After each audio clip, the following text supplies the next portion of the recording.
Hai semuanya, Assalamualaikum warahmatullahi wabarakatuh. Nama saya Zafira. Jadi saya ingin mereview sebuah buku yang saya pinjam di perpustakaan. Buku ini berjudul Pengantar Ilmu Komunikasi yang ditulis oleh Profesor Dr. Haji Hafidz Syamara. Buku ini diterbitkan di PT Raja Grafindo Press Jakarta dan ini adalah cetakan ke-12 dari revisi Mei 2011. Nah, buku ini tuh berjumlah kurang lebih 190 halaman dengan 14 bab. Jadi bab-babnya itu ada pendahuluan, ruang lingkup, pengertian komunikasi, tipe komunikasi, media komunikasi, dan sebagainya. Nanti saya akan cantumkan di samping sini.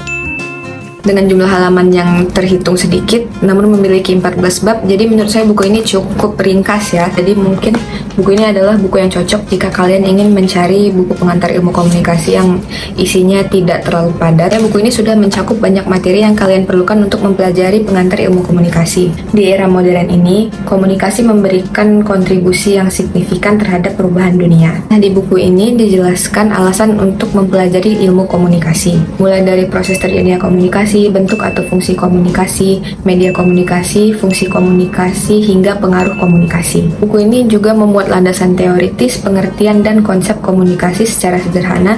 Jadi jika kalian baru belajar komunikasi, kalian cocok untuk membaca buku ini. Saya akan menjelaskan dari apa yang sudah saya baca. Ada 4 fase perkembangan komunikasi. Kecakapan manusia dalam berkomunikasi secara lisan itu diperkirakan berlangsung sekitar 50 juta tahun yang lalu. Ini ditandai dengan ditemukannya tanah liat yang bertulisan Sumeria dan Mesopotamia 4000 tahun sebelum Masehi. Lalu dilanjutkan dengan ditemukannya huruf Mesir kuno, huruf Latin, hingga buku cetak pertama yang ditemukan di Cina. Lalu ditemukanlah teknik cetak-mencetak pada tahun 1450 oleh John Caster dan Gutenberg. Nah, teknik cetak-mencetak ini telah membuka kesempatan orang untuk berkomunikasi dengan lebih banyak orang melalui koran dan majalah. Cetak-mencetak juga menciptakan teknik-teknik baru dalam bidang jurnalistik seperti penulisan editorial, penulisan berita, karikatur, hingga periklanan. Teknik cetak-mencetak ini berlangsung selama 500 tahun.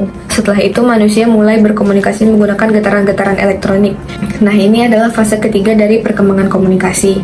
Dimulai dari penemuan fotografi di plat besi, lalu ditemukanlah telegram, kabel trans, telepon, radio, hingga TV hitam putih. Nah, pada fase keempat, manusia sudah menggunakan teknologi untuk berkomunikasi.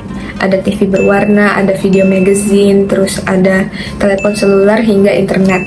Jadi itu dia sedikit review dan penjelasan singkat tentang 4 fase perkembangan komunikasi dari saya.